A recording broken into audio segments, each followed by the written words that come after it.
Hello and welcome to another video from Our World in the Limelight, and mentioning books and things that have happened and are relevant to us in our world. Today is a very exciting one for me because I've been looking forward to doing this for ages, and I'm going to be talking or addressing the book What Colour is Your Parachute, which this is a new copy from 2023, and I had to get it because for some reason have completely lost the one that I got when I graduated, and tried to go through what colour my parachute was as a very confused recent graduate trying to work out how not to do what the careers advisors were suggesting, which was accountancy, actuary, accountancy, landscape architecture, accountancy, and actuary, which, as far as I was concerned, having done a geography degree where I was most interested in the geomorphology and the shaping of the world and our environment, was really quite jaw-droppingly disappointing. But what I didn't have a clue about was what it's actually possible to do. So as I went through the fantastic checklists that you can do, identification of yourself, the workings of who you are, I stumbled. And so although he says it's not about working out how to do a job, selecting a job that people want people to do, what he's talking about is finding out who you are and where to go with that. I do think that having an awareness of the different jobs, the unusual jobs, the possible jobs that it's possible to do, then you can be a bit more creative about who you are, because it's less a battleground to shoehorn yourself in, and more a case of finding what works for you, knowing that there might be things that work for you. My grandfather, famously, at the age of 10, thanks to a double whammy of being gifted a book on engineering wonders of the world. So this was in 1910 that he was gifted this incredible book, which does not talk down to children, and he and his brother absolutely rammed their heads full of anything and everything that there was in it. And if you ever get a chance to see that book, it really does make you realise how much children can cope with. At the age of 10, having read a lot of this book, he was on a beach with a biscuit tin, Bath Oliver biscuit tin, digging tunnels in the sand, using the biscuit tin as a shield to dig the tunnel in. And it was that day that he knew he wanted to be a civil engineer and work with tunnels. I've always been very envious of the fact that he had that confidence, that knowledge. I wanted to be a ballerina, but I was too tall, too old, and my big toes were too long, so that didn't work. So what I thought I would do and reference are some of the careers that I've come across over the years, over the years, just to give an indication that really there are some amazing things out there that do not have to be accountant, actuary.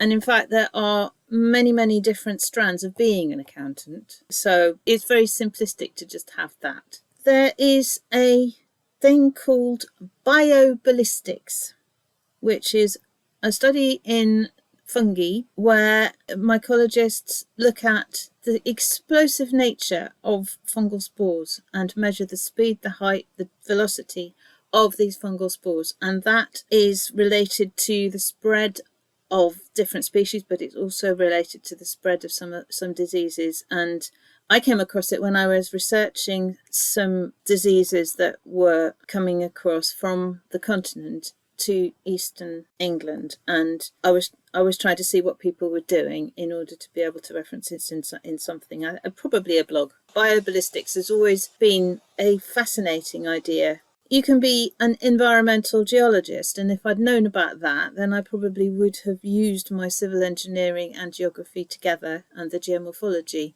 haha, but I didn't. You can be an ecclesiastical geologist, and an ecclesiastical geologist studies the different geology of the stone in churches, used in the building and construction of churches, and that can be very valuable from an archaeological point of view, from architectural point of view, and certainly from a conservation architectural point of view. And you can be a conservation architect as well. Arboriculturalists are people who study and know about trees and tree diseases. So they're different to tree surgeons. More people know about tree surgeons than they know about being an arboriculturalist, but it just shows that there are different strands to the same jobs, or what people not in the know consider to be the same job is actually a different job. On my accountancy actuary list was landscape architect, and I eventually did decide to train as a landscape architect and have loved working in it ever since. I did think it was going to be civil engineering light, but it's a much more design-oriented profession than I'd anticipated it to be, hence the interest in environmental geologist. But it is so varied and so wonderful and so unknown. It's got little to do with gardening. It used to be that people would say, oh, you can do my garden, and oh no, I couldn't, because I've worked in historic parks and on road schemes and with arboriculturalists. So it's very, very varied. There are people who specialise in golf courses and housing developments, of course. Previous to that, I did decide to become a map curator. Now that was slightly easier in the days that I did it than it would be now, but it required a lot of attention to the path to take. But nowadays, geographical information systems and map curation are very closely linked. And so if I was ever to give the sort of... My grandfather said what I needed to learn to do more than anything else was to type. And I thought he was being sexist. He wasn't, because he could type. It was important to him to be able to type because his handwriting was illegible. My handwriting isn't, but being able to type is a really, really useful skill. Being prepared to do anything with computers is a really useful skill, and the more you do, the more help and the better it becomes. You can be an environmental psychologist. This is in parallel to landscape architecture, but environmental psychologists look at the psychology of an area that people will use and will try and come up with suggestions as to make it feel safer, work more safely, why there may be problems with people not using a space or using a space for the wrong reasons. It's a really valuable input to the world that we live in. Simon has actually met a snake milker in Soviet Central Asia. They milk the venom out of poisonous snakes. Now, this is important for actually making the anti-venom. And so it's a dangerous thing, but it's also a very worthwhile thing. And you get to work with snakes, and snakes are little characters. But mine were grass snakes. They were nicer. My favourite. You can be a panda fluffer or a panda cuddler. And a panda cuddler is required to cuddle baby pandas all day because they need lots of cuddling. A panda fluffer tickles pandas. And panda fluffers have been responsible for helping giant pandas stop being quite so horrendously rare as they were, because by getting them tickled, they you get a bit more interested in procreation. They get a bit more interested in continuing the species. It's just, woo! Eat your heart out, bunny rabbits. You can be a landfill miner. And I mentioned this to a friend of ours, that I was going to mention landfill mining. And he said, "Oh, that sounds really weird." And then he said, "Oh, actually, as it happens, I do know somebody who does it, and he makes a lot of money out of it." The photos that I'm showing here are from the Bluebell Railway. They're very bad photographs because we were going not at much speed, but we were travelling very close to the cutting that goes through the old bit of landfill that is between the Bluebell at Sheffield Park and the Bluebell station at East Grinstead. And in order to open things up to East Grinstead, they had to excavate the route through the old landfill. So it gives a very good idea of what inside of landfill looks like. We know a forensic botanist. She has given expert witness input to several high-profile cases. One murder case, there was evidence given of what the date of the murder would have been as a result of the lichen Xanthorrhoea parietina and its loss of colour over a certain number of days. She and Dr. Francis Rose assessed the time it takes for Xanthorrhoea parietina to go from brilliant gold to a sort of muddy green, and that was used in a murder case to put the culprit at the scene of the crime because of the date that they could take it to. You can be a fashion archaeologist, I discovered the other day. That actually goes back to the 1920s. It doesn't go back as far as I expected it to do. So yes, of course, fashion archaeology for Rome, but you can also go back to the 1920s. We're a bit more aware of what the ideas of fashion were in the 1920s. You can also get paid to watch paint dry, which I think is paid for by the paint companies to make sure that paint dries without crazing. Sometimes when paint dries, it gets a sort of wrinkled skin. So presumably the people who watch it dry assess how it dries and how to avoid certain things happening and what guidance to give people. I just think that it's a good idea to have an awareness of the sorts of things that are out there, or the layers of the sorts of things that are out there. Everybody I mention panda fluffing to gets very excited because it is such a lovely idea. Interviews. There's quite a bit of guidance in the book about interviews. What I found interesting is that they can help you learn. So even if you don't get the job, you still can carry things away from an interview with you that you never know where it's going to take you. In the very early days, I was put forward for a land registry job, which involved watercolour wash on cartridge maps. It was a while back. And just sort of basically for people's ownership of land. The interviewer suggested that I would probably get rather bored rather quickly, but he did show me how to do the colour wash with the pink watercolour paint, and that stood me in very good stead for using Pantone pens for landscape drawings later on. Not quite sure that it quite translates across into Photoshop, but I'm sure it does in some sort of logistical thing.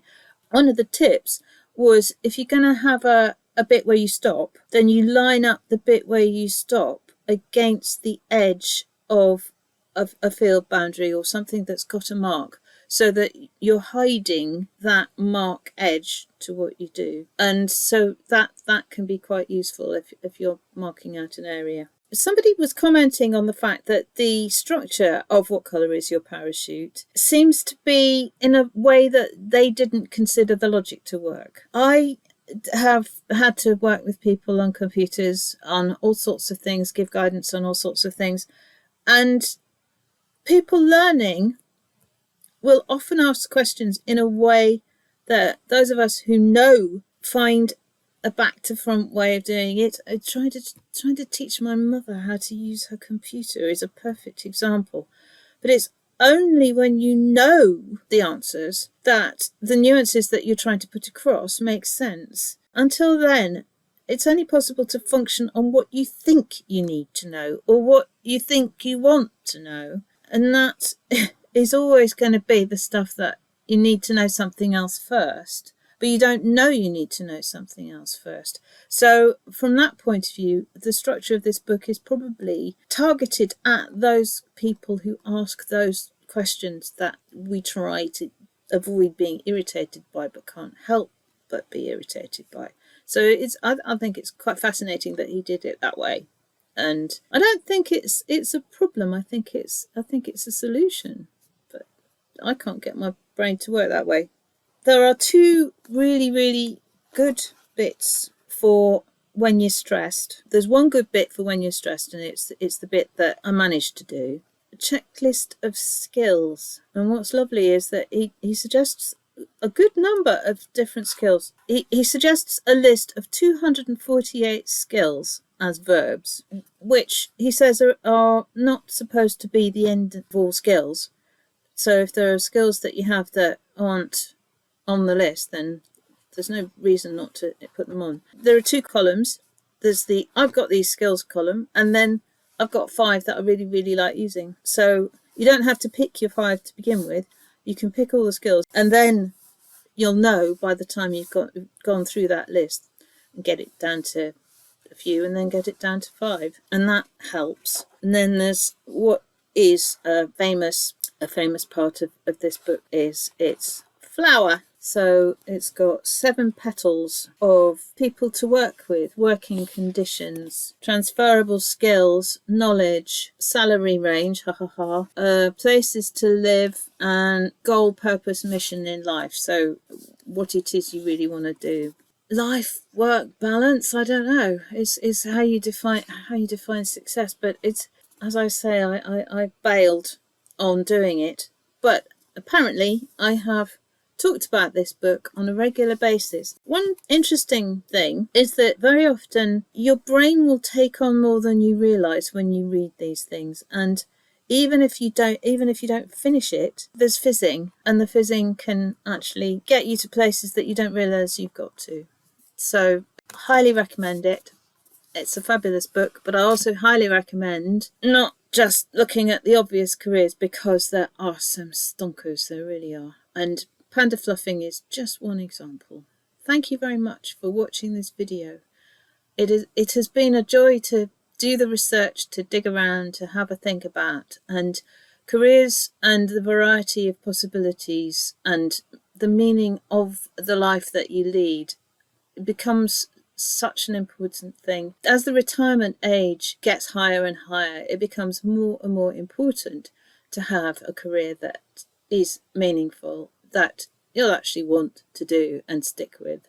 It would be lovely to have some more subscribers. We're very grateful for all of the subscribers we've got, and please like, comment, subscribe, and any feedback, any thoughts, any suggestions for random madcap careers, gratefully received. And yeah, thank you very much.